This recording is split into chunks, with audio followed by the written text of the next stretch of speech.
मुख्यमंत्री साहेब, विदर्भ झाला, मराठवाडा झाला आणि खानदेश झाला, सगळीकडे डिझेलचा ठणठणाट आहे. अक्षरशः शेतकरी वर्ग एकमेकांच्या जीवावर उठले आहेत. तर सर्वसाधारण कर्मचारी, पेट्रोल पंपावर काम करणारे, त्यांचा काय दोष आहे?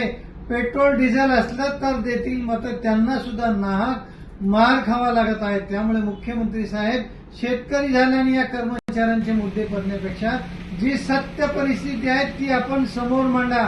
दररोज आपण मीडिया समोर जाऊन सांगता की पेट्रोल डिझेलचा कोणताही तुटवडा नाही, मात्र ठेकेदार त्याचा साठा करत आहेत. मग नेमके ठेकेदार कोण आहेत?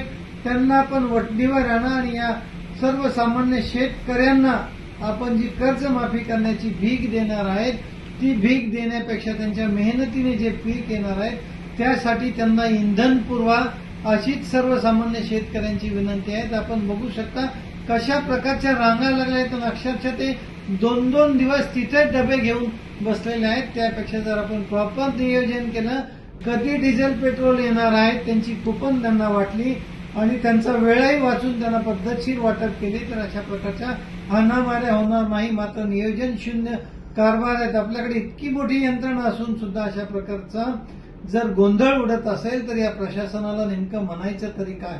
त्यामुळे नागरिकांना विश्वासात घेऊन प्रॉपर मॅनेजमेंट करून जर आपण डिझेल वाचवलं तर आणि तरच या हाणामाऱ्या थांबतील, अन्यथा अनेकांचे प्राण सुद्धा गमावे लागतील.